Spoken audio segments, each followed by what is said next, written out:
Salam teman-teman semuanya, selamat datang di channel Apologis Kristen. Tapi sebelum kita mulai, jangan lupa untuk like, share, dan subscribe untuk mendapatkan update terbaru dari kami. Hari ini kita akan membahas sebuah isu penting yang terjadi di Damastraya, Provinsi Sumatera Barat, mengenai pembubaran ibadah yang baru-baru ini mencuri perhatian banyak pihak. Apa yang sebenarnya terjadi? Apa latar belakangnya? Dan bagaimana dampaknya bagi masyarakat setempat? Simak video ini untuk mendapatkan informasi lengkap dan analisis mendalam mengenai kasus tersebut. Yuk kita mulai. Mari kita saksikan.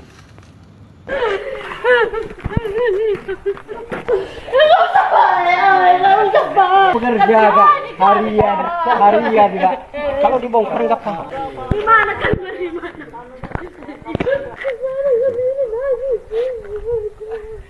Ini abang ini memang dia tidak bersalah, cuman hanya kami mengeluh. Tapi apalah dayanya, dia hanya sebagai mandu. Ya, ini tempat ibadah ini karena sudah mulai bereaksi untuk pembongkaran. Tapi yang duluan membongkar adalah pihak perusahaan. Itu makanya terjadi ibu ini nangis di depan tempat ibadah yang sudah disediakan di Kembe Sentral. Ya makanya bagi teman-teman semua, tolong dibantu saya. Bagaimana jalan solusi terbaiknya? Itulah cuplikan yang terjadi di Damastraya, Provinsi Sumatera Barat. Di sini saya ingin mengkritik pembubaran ibadah agama Kristen dari berbagai sudut pandang, terutama terkait dengan hak asasi manusia dan prinsip-prinsip kebebasan beragama. Pertama, pelanggaran kebebasan beragama. Pembubaran ibadah Kristen dapat dianggap sebagai pelanggaran terhadap hak kebebasan beragama. Kebebasan beragama adalah hak fundamental yang diakui dalam berbagai dokumen internasional. Melarang kegiatan ibadah dapat mengekang hak individu untuk mempraktikkan keyakinan mereka. Yang kedua, diskriminasi dan penindasan.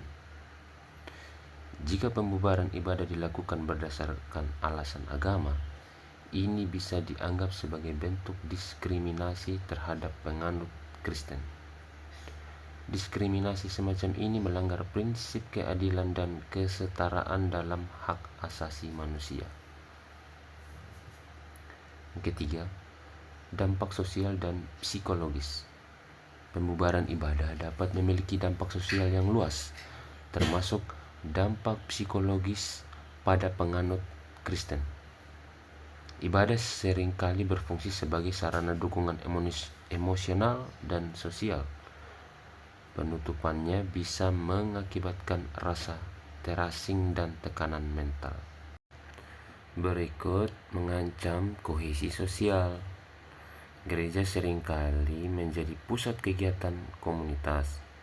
Menghentikan ibadah bisa merusak jaringan sosial dan kohesi di dalam komunitas, serta menghilangkan platform bagi kegiatan sosial yang positif. Kritik yang berikut adalah kritik terhadap penegakan hukum. Jika pembubaran ibadah dilakukan tanpa dasar hukum yang jelas atau tanpa mempertimbangkan hak-hak individu secara adil, ini menunjukkan masalah dalam penegakan hukum dan perlindungan hak asasi manusia. Dan negara juga menjamin untuk setiap orang memeluk agamanya masing-masing. Dalam Undang-Undang 1945 pasal 28E ayat 1 berbunyi, setiap orang berhak untuk memeluk agama dan beribadat menurut agamanya. Ini menegaskan hak kebebasan beragama sebagai bagian dari hak asasi manusia yang dilindungi oleh konstitusi. Berikut Undang-Undang Nomor 39 Tahun 1999 tentang Hak Asasi Manusia. Di pasal yang ke-22 berbunyi, setiap orang berhak untuk memeluk agama dan kepercayaan serta beribadat menurut agama dan kepercayaannya. Undang-undang ini mempertegas hak untuk beribadah sebagai bagian dari hak asasi manusia. Berikut Undang-Undang Nomor 1 Tahun 1965 tentang penistaan agama, yaitu pasal yang ke-1 berbunyi, menetapkan bahwa setiap orang yang dengan sengaja dan tanpa hak di luar kebiasaan melakukan penistaan agama terhadap Tuhan Yang Maha Esa atau terhadap salah satu agama yang diakui di Indonesia dapat dikenakan sanksi. Berikut Deklarasi Universal Hak Asasi Manusia atau DUHAM. Pasal yang ke-18 berbunyi, setiap orang berhak atas kebebasan berpikir, hati nurani, dan agama. Ini merupakan standar internasional yang menggarisbawahi pentingnya kebebasan beragama. Berikut Kovenan Internasional tentang Hak Sipil dan Politik. Dalam pasal 18 berbunyi, setiap orang berhak atas kebebasan berpikir, hati nurani, dan agama. Hak ini termasuk kebebasan untuk memiliki agama atau kepercayaan sesuai pilihannya. Ya, teman-teman, pembubaran ibadah agama Kristen apabila dilakukan secara sepihak atau tanpa dasar hukum yang kuat bisa dianggap sebagai pelanggaran terhadap undang-undang dan prinsip hak asasi manusia yang dilindungi oleh konstitusi dan peraturan internasional.